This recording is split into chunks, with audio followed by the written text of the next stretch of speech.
আমাদের মুসলিম উলামাদের মধ্যে যারা বলে আমরা রাজনীতি করি না, এই গাদ্দারগুলো সবথেকে বড় দোষী। আমরা মেহনত করে তৈরি করব মাদ্রাসা, আর অন্যজনকে জায়গা ছেড়ে দেওয়ার জন্য সমাজ বিরোধীরা আগিয়ে এসে বসে ক্ষমতার জোরে আইন তৈরি করে আমার মাদ্রাসা সিল করবে। আজ তোমরা যতই চেষ্টা করো দাদা হুজুরের আওলাদদের থেকে মুসলমানদের সরিয়ে দেব, আরে খোদার মার তোমাদেরকে আল্লাহ নেস্তে নাবুদ করে দেবে। সেই যে হুজুরের মোহাব্বত ভালোবাসার দোয়া দাদা হুজুরের আওলাদদের থেকে এই নবীর গোলামদের ঘরে কখনো কেউ সরাতে পারেনি, ইনশাআল্লাহ কিয়ামত পর্যন্ত পারবে না। লোক ওয়াম্মা বিনিআমাতি রাব্বিকা ফাহাদ্দিস, অহংকার না শুকরিয়া আদায় করে বলছি। যে ভালোবাসেনি তার ভিন্ন বিষয়, এমনও লোক ভালোবাসে যে আপনাকে জলসা করতে হবে না, শুধু যাবেন একটু দেখা দিয়ে চলে আসবেন, 1 লক্ষ টাকা দেবো।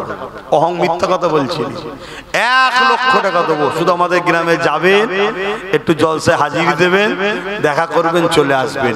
এরকমও ভালোবাসার লোক আব্বাস সিদ্দিকীর অনেক আল্লাহ রেখেছে। আলহামদুলিল্লাহ, আলহামদুলিল্লাহ, অহংকার নাই, আল্লাহ শুকরিয়া আদায় করে বলছি। কেন আমি এটা বলে কি বুঝাতে চাইছি, কেন এই এত মানুষের সঙ্গে আমার টান করালো কে?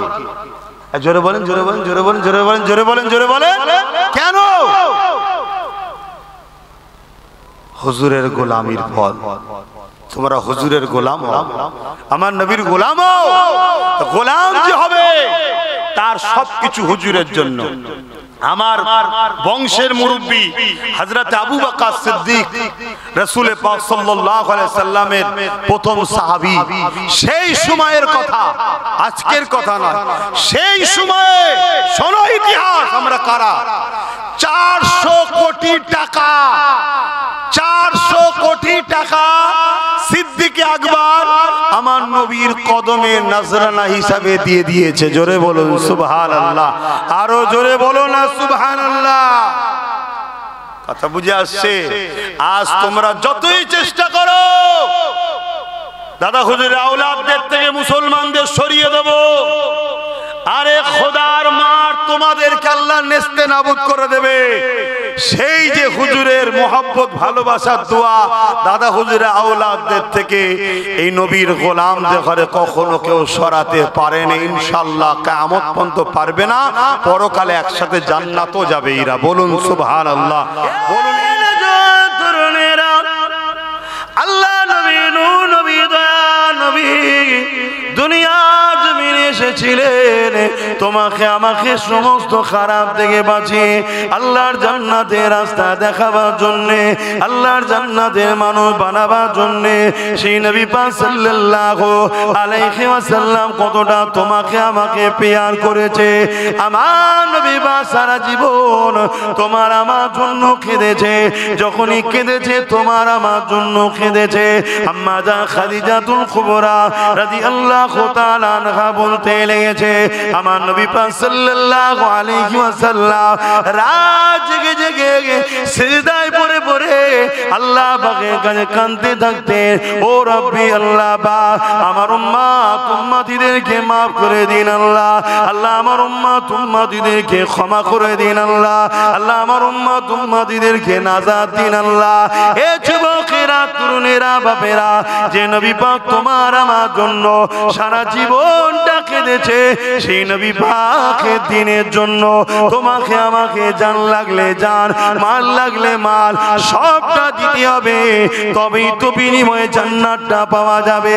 হ্যাঁ, যদি কেউ মনে করো আমি এমনি এমনি পেয়ে যাব, সে মূর্খের স্বর্গে বাস করতে লেগেছে। কেননা মনে রাখবে ইতিহাস এটাই বলতে লেগেছে, আর দুনিয়া ও মাজরাতুল আখিরাত, এটা হলো তোমার আমার জন্য আখিরাতের খেতি বাগান। এখানে আল্লাহ পাক পাঠিয়েছে পরীক্ষা নেবার জন্য। এই পরীক্ষাটা কেমন ভাবে দিতে হবে আল্লাহ নবীকে বলতে লাগলে, লা ইয়ামিনু আহাদুকুম হাত্তা কুনা আব্বা ইলাইহি মিন ওয়ালিদিহি ওয়া ওয়ালাদিহি ওয়ান নাসি আজমাইন। তোমরা তোমাদের টাকা পয়সা, ধন দৌলত, জমি জায়গা, ঘর বাড়ি, বাপ মা, সন্তান, স্ত্রী, রাখিনি, এমনকি নিজের জানের থেকে বেশি আমি রাসূলুল্লাহকে যারা মহব্বত না করবে ততক্ষণ পর্যন্ত ঈমান হবে না।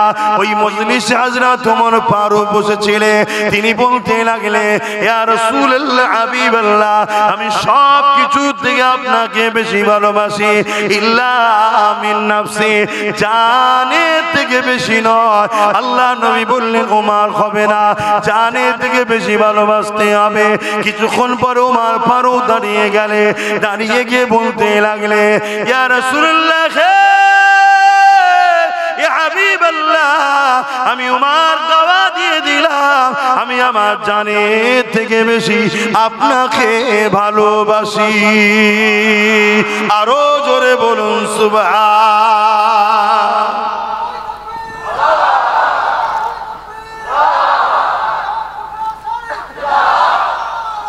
আল্লাহ, অতএব জানের থেকে ভালোবাসা এটা হলো ঈমান। আজকে আমরা সেই কাজ করতে পারছি কি? নিজের বিবেককে প্রশ্ন করুন। কেননা আমরা হাজারো জায়গায় অর্থ খরচ করি, প্রয়োজন আছে করতে হবে, প্রয়োজনীয় জায়গায় করাটাও খারাপ নয়, ভালো। তবে ইসলামে প্রতিষ্ঠানগুলোকেও বাঁচাবার জন্য আমাদেরকে খেয়াল করতে হবে। কেন আমাদের প্রতিষ্ঠানে কোনো সরকারি ভাবে কেউ অনুদান দেয় না, কথা বুঝে আসছে তো নাকি? হ্যাঁ, আমরা নিজেরা করি। যেমন আজকে আমার দেশের কেন্দ্র সরকার সে তার ধর্মের বিশাল কিছু তৈরি করছে, আমার রাজ্য সরকার দিঘাতে বিরাট কিছু তৈরি করছে, কোটি কোটি টাকা খরচ করে, জানেন তো নাকি? হ্যাঁ, আমাদেরই ট্যাক্সের টাকা, যা খুশি ইউজ করছে। আমাদের তো সেরকম লাইন নেই, আর থাকলেও করা যাবে। জোরে বলে, আমাদের ধর্ম সব টাকা চলবে না। আমাদের ধর্মের নিয়ম হচ্ছে তুমি তোমার ভালোবাসায় ধর্ম করো। অতএব অন্যের টাকায় ধর্মের ফুটানি দেখানোর নাম ইসলাম নয়। এই শুনছেন তো নাকি? হ্যাঁ, তাতে ছিটে বেড়া থাকে তাই থাকবে। এবারে চেষ্টা করছি, আমি চেষ্টা করছি, আমার এত ভালোবাসার মানুষ আছে, গতবারে বলেছিলাম অনেকে দিয়েছিল, আজকে এত দূর উঠলো, আবার চেষ্টা করছি, যদি দেয় আর একটু উঠবে, কি ঠিক না বে ঠিক গো? এই চেষ্টার একটা ফল স্বরূপ আরো একজন হাত তুলে বলুন যে আমিও ৫,০০০ টাকা দেবো, যে আমার ধর্ম আমার টাকাই করব, কারো ভিক্ষাতে আমরা লোক না। আর একজন এসছে, আর বল ৫,০০০ টাকা। দেখুন দেখুন, আমরা খরচ করে করি, কিন্তু দুঃখের বিষয় আমরা সব জায়গা ছেড়ে দেওয়ার জন্য আমরা মেহনত করে তৈরি করব মাদ্রাসা, আর অন্যজনকে জায়গা ছেড়ে দেওয়ার জন্য সমাজ বিরোধীরা আগিয়ে এসে বসে ক্ষমতার জন্য আইন তৈরি করে আমার মাদ্রাসা সিল করবে, আমাদেরই মাদ্রাসায় তালা মারবে, আমাদেরই মাদ্রাসা মসজিদকে মিটাবার জন্য আইন তৈরি করবে। এর জন্য সম্পূর্ণ দোষী আমাদের মুসলিম উলামাদের মধ্যে যারা বলে আমরা রাজনীতি করি না, এই গাদ্দারগুলো সবচেয়ে বড় দোষী। কথা বুঝে আসছে না? না, যেমন পানি ছাড়া মাছ বাঁচে না, পানি ছাড়া মাছ বাঁচে না, রাজনীতি ছাড়া মানুষ বাঁচতে পারে না। কেউ কাউকে সাপোর্ট করছে, ওটাও একটা রাজনীতি। কথা বুঝে আসছে না? না, কিন্তু আমাদের খেয়াল করা দরকার, এমন লোকের পক্ষে আমরা থাকবো যে আমার ধর্মের উপকার তাকে করতে হবে না। কারণ আমার দেশ সর্বধর্মের দেশ, দেশের সংবিধান কারো ধর্মকে প্রমোট করার বা ধর্মের বিরোধী করার ইজাজত সংবিধান ক্ষমতা রাষ্ট্রকে দেয়নি। অতএব কমসে কম যেন বিরোধী না করে, এটাও আমাদের খেয়াল রাখা দরকার আছে না? না, কিন্তু আমরা তা রাখি না। আমরা কি করি? আমরা দূরে এত সরে গেছি, বা আমার সমাজকে এত দূরে সরিয়ে দিয়েছি, মুনাফিক মুসলমান আর ইসলামের দুশমন এক হয়ে গেছে। এক হয়ে গিয়ে তারা এই সব করে বেড়াচ্ছে, যা খুশি তাই করছে, করতে করতে করতে এবারে টার্গেট করেছে ইসলামকে মুছে দেবো। আমার ভারতও চলছে না, চলে না? জোরে বলেন, আমি মিথ্যা বলছি না সত্য বলছি? আওয়াজ দিয়ে বলবেন, জবানে হক কথা না বললে কিয়ামতের দিন আল্লাহ বুবা শয়তান করে তুলবে। আওয়াজ দিয়ে বলুন, আমার দেশও ইসলামের বিরুদ্ধে ষড়যন্ত্র চলছে, হ্যাঁ কি না? আওয়াজ আরো জোরে, হ্যাঁ কি কিনা? আর আমার রাজ্য তো এই ষড়যন্ত্র চলছে, হ্যাঁ কিনা? এই তো কদিন আগে দুর্গাপুরে আমার রাজ্য সরকারের রাজ্যে বোলডুজার দিয়ে মাদ্রাসা ভেঙে দেওয়া হয়েছে, জানেন না? জানেন না? তাহলে এটা আমাদের দোষ আছে না? না, সম্পূর্ণ দোষ আমাদের। আমরাই ভুল করছি, আমরা ভুল করেছি। আমি হুজুর, আমি নাই নেতা হব না, বসবো না, কিন্তু আমার তো মাথায় রাখা দরকার যে আমাদেরও পার্টিসিপেট দরকার, ভাগিদারি দরকার, আমাদেরও লোক থাকা দরকার। কি দরকার আছে না? না, এটা হুজুর হিসেবে আমার ভাবা দরকার নয়? হ্যাঁ, আল্লাহ আসতে আমরা জায়গা ছেড়ে দিয়েছি। 2 নম্বর মুনাফিক মুসলমান কিছু দেখা চাই, দেখো মুসলমান তো এই তো রয়েছে, এই তো রয়েছে, এই তো রয়েছে, অথচ প্রকাশ্য দুশ্মনের থেকেও খারাপ। প্রকাশ্য দুশ্মন এই মুনাফিক মুসলমান গুলো তাদের থেকেও খারাপ। সেই রকম সব 2 নম্বর গুলোকে রেখে দিয়েছে। যখন আমার মসজিদের বিরুদ্ধে কথা হয়, মাদ্রাসার বিরুদ্ধে কথা হয়, তখন সেসব মুনাফিক মুসলিম নেতাদের মুখে কথা পাওয়া যায় না। শুনছেন তো নাকি? হ্যাঁ। আর যখন তার দলের বেঈমান নেতা নেত্রীর বিরুদ্ধে কেউ বলে, তখন এই মুসলমান গুলো ঘর ভাঙে, কেস দেয়, কি করে না? করে না? অতএব এরা গাদ্দার মুসলিম সমাজের। অতএব এই গাদ্দার গুলোকে চিনা দরকার। আল্লাহ রসুল বলেছেন, প্রকাশ্য ইসলামের দুশ্মনের থেকেও এই মুনাফিক গাদ্দার গুলো আরো ভয়ঙ্কর। তো যাক, আল্লাহ নবীর ঘর তৈরি করছেন। আল্লাহ আপনাদের চেষ্টা মেহনতকে কবুল করে। বোন আল্লাহুম্মা আমিন। 5000 কতজন হয়েছে গো? আর 2 জন বাকি আছে, এই 2টো দেবেন না? আর এই বছরে কি হচ্ছে জানি না, যেখানেই যাচ্ছি দেখছি মাইকলা কোনো সব একই করছে, আমাদের হাবিবই করছে, আওয়াজকে চেপে রেখেছে, প্রেসার দিতে হচ্ছে সব জায়গায়, হাবিবও ওটা করছে। এবছর হচ্ছে এটা, আমি জানি না পিছন থেকে কেউ টিউনিং করছে কিনা। যদি আমার পিছনে লাগো মাইকলারা, আগামী দিন প্রতিটা ব্লকে বা প্রতিটা মহকুমায় আমার পয়সায় আমার ভালোবাসার লোকেদেরকে মাইক সেট কিনে দেবো, দিয়ে বলবো ব্যবসা কর, যেখানে আমি জলসা যাব আমার লোকের মাইক ছাড়া জলসা করব না। জলসা কমিটিকে বলে দেবো, নিতে হয় লে, নাই কেটে দেবো। শুনছেন তো নাকি? আমায় ঘেটিয়ে লাভ নেই, আমি খুব ভালো ছেলে, আবার খুব খাতারনাক জিনিস আমি। কথা বুঝছেন তো নাকি? এবার বাড়া থেকে কো কো করছে। তো যাক, আর 2টো কে আছে? আর 2টো আমার ভালোবাসার বাপ ভাইয়েরা, আর 2টো বলেন না গো। এত বড় আশা নিয়ে বলছি, এত লোকের মধ্যে আর 2টো নেই 5000 করে টাকা দিবা? এই 2টোর মধ্যে সর্বপ্রথম কে দেয় দেখি, কে হাত তুলে দেখি। আমি জানি বিশ্বব্যাপী রুজি রুটির অবস্থা খুবই খারাপ, আর আমার দেশের কেন্দ্রে যিনি বসে আছেন উনি তো একেবারে 12টা বাজিয়ে দিয়েছে, একেবারে পুরো দেশ ও দেশবাসীরই 12টা বাজিয়ে দিয়েছে। এখন এই কথা বলাতে কারো মনে হচ্ছে নাকি রাজনীতি হচ্ছে? হ্যাঁ, যদি মনে হয় শিক্ষার অভাব আছে, বস শিখাবো। কথা শুনছে? জুলুমের বিরুদ্ধে বলা হলো ইসলাম। জুলুমের বিরুদ্ধে বলার নাম কি? ইসলাম। তুমি বেকারত্ব বাড়াবে, দেশবাসীকে শেষ করবে, যুব সমাজকে ধ্বংস করবে, মানুষের হাতে কাজ নেই, টাকা নেই, তোমার এই অত্যাচারের বিরুদ্ধে প্রতিবাদ করার নাম হলো কি? ইসলাম। অন্য কার ধর্মে কি আছে আমার জানার দরকার নেই। আমার ধর্মে যত নবী এসেছে বেশিরভাগ নবী রাজনীতি করেছে, আর বেশিরভাগ নবী জালিম শাসকদের বিরুদ্ধে লড়াই করেছে। জোরে বলুন সুবহানাল্লাহ, আরো জোরে বলুন। আমাদেরকে ক্ষতি করেছে, আমাদের বিচখানে এক শ্রেণীর উলামারা আমাদের ক্ষতি করে দিয়েছে।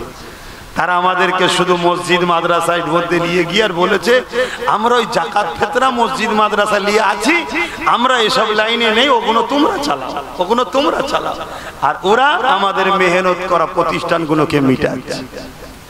বড় বড় আশালে বলেছি, একটা লোক কে আছে?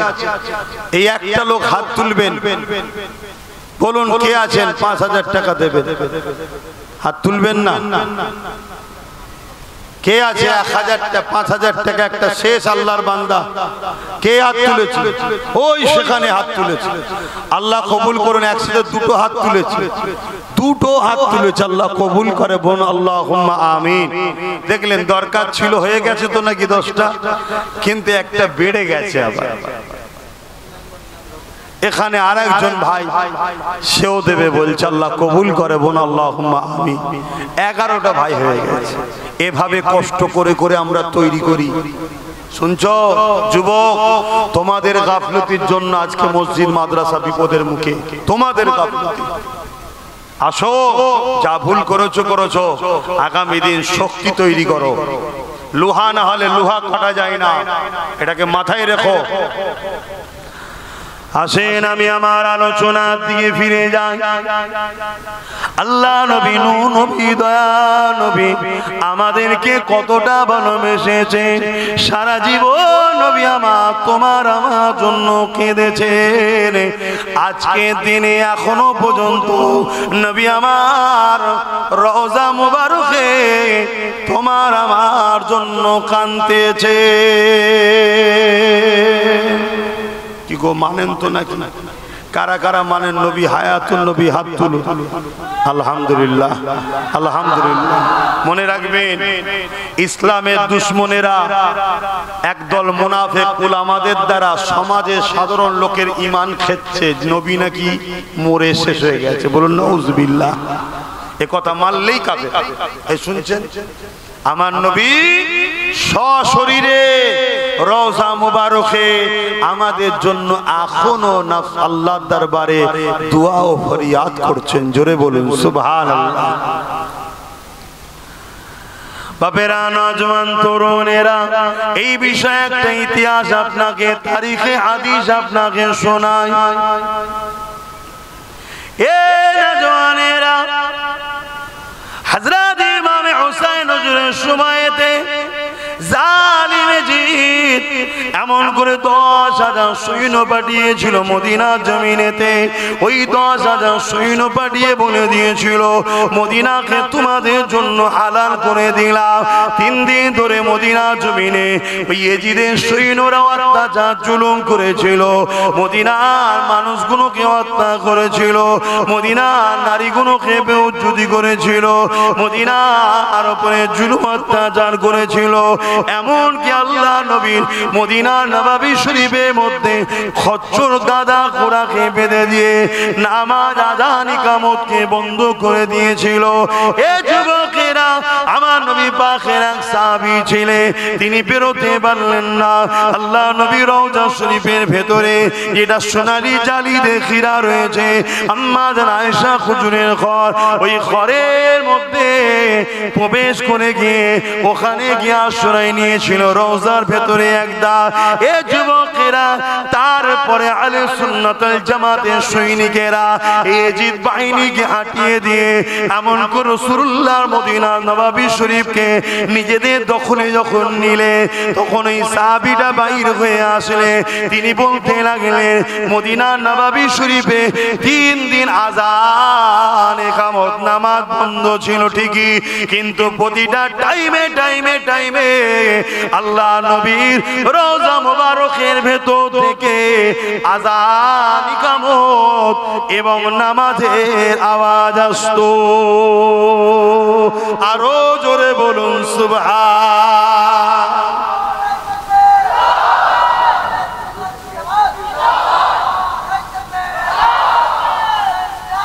ইয়া রাসূলুল্লাহ, এই যারা নাম বলেছিল তাদের মধ্যে একজন ভাই আব্দুর রশিদ সাহেব, তিনি নগদে দিয়েছে। আল্লাহ কবুল করে বলুন আল্লাহুম্মা আমিন। তাহলে বলুন, আমার নবী হায়াতুন নবী। সবাই বলুন আমার নবী। সবাই মুখ দিয়ে বলবেন, কেউ মুখ বন্ধ করে থাকবেন না, কপাল ফাটা হবেন। তাহলে আমার নবী হায়াতুন নবী। বলুন সুবহানাল্লাহ। আজকে সেই নবীর দিনকে মিটাবার, নবীর সঙ্গে আমাদের দূরত্ব তৈরি করার 2 শক্তি চেষ্টা করছে। এক হলো রাজনীতির নামে ইসলাম বিদ্বেষী শক্তি, রাজনীতির নামে বলুন বলুন বলুন ইসলাম বিদ্বেষী শক্তি, তারা আমার নবীর দিনকে মিটাতে চাইছে। আর এক হলো তাদেরই অর্থে তৈরি করা মুনাফিক মুসলমান, তারা আমার নবীর দিনকে মিটাবার বা আমাদের ঘরে নবী থেকে সরবার প্ল্যান তৈরি করছে। এই দুই জালিমের বিরুদ্ধে রুখে নিজেদের ঈমান ইজ্জতকে বাঁচাতে হবে। পাশাপাশি রাজনীতির নামে যে জালিম ইসলাম বিদ্বেষী শক্তি মাথাচাড়া দিচ্ছে, লোহা না হলে লোহা কাটা যায় না, সেই শক্তিকে রুখার জন্য আমাদেরকেও অংশগ্রহণ করা দরকার আছে না নাই? জোরে বলুন আছে না না? আমি আব্বাস সিদ্দিকী ধর্মগুরু ধর্ম প্রচারক, আমি নাই মাঠে ময়দানে লাভলাম না, ক্যান্ডিডেট নাই হলাম না, কিন্তু আমার নবীর দুশমনকে আমি কখনো সহযোগিতা করতে জোরে বলুন পারি না। আমার উচিত হবে এমন ভালো ব্যক্তিকে সাথ দেওয়া যে কিনা আমার নবীর দিনের যদি উপকার নাও করে, ক্ষতি যেন না করে। সে মুসলমানও হতে পারে, অমুসলিমও হতে পারে। অনেক অমুসলিম আছে যারা আমার নবীর দিনের ক্ষতি করে না, দিন মানে না, সেটা তার রুচি, তার পছন্দ, তার আস্থা তার কাছে, ওটা নিয়ে আমার তার বিরুদ্ধে কোনো কথা জোরে বলুন নয়। তার কি পছন্দ ধর্ম সে দেখবে, কিন্তু সে তার ধর্ম করে, আমার ধর্মের পিছনে লাগে না। এরকম কোটি কোটি হিন্দু আছে না নাই? এরকম কোটি কোটি অন্য ধর্মের লোক আছে না নাই? তাদের বিরুদ্ধে কোন রকম আমাদের কোনো বক্তব্য, কোনো লড়াই কিছুই নাই। তারা মানুষ, আমরাও মানুষ, ভাই ভাই মিলেমিশে থাকবো, ঠিক না বেঠিক? কিন্তু তুমি ক্ষমতার আসনে বসে আমার মাদ্রাসা মিটাতে চাইবে, আমার মসজিদ মিটাতে চাইবে, তুমি মুসলিম দাবিদার হো আর অমুসলিম সেজে হোক, তোমাদের বিরুদ্ধে আমাদের লড়াই চলবে। কেন? এক মানবতার বিরুদ্ধে, সংবিধানের বিরুদ্ধে তুমি কাজ করছো। আমার সংবিধান কাউকে রাইট দেয় না যে কারো ধর্মের উপরে তুমি হস্তক্ষেপ করতে পারো। শুনছেন তো নাকি? এই জায়গায় আমাদের সংগঠিত ঐক্য ভাবা দরকার আছে না না? পেটের জন্য ভাবছো, চাকরির জন্য ভাবছো, রুজি রুটির জন্য ভাবছো, তুমি একবারও ভাববে না তুমি যার পিছনে দাঁড়াচ্ছ তার দ্বারা তোমার দিনের উপকার যদি নাও হয়, কমসে কম তোমার দিনের দুশ্মন তো নয়। এটা খেয়াল করা দরকার আছে না না? এখনো মাথায় লাও। আমি ধর্মগুরু হিসাবে ধর্মের কথাই বলছি, কি শিক্ষা দেবো না দেবো না? একটু হ্যাঁ কি না বলুন।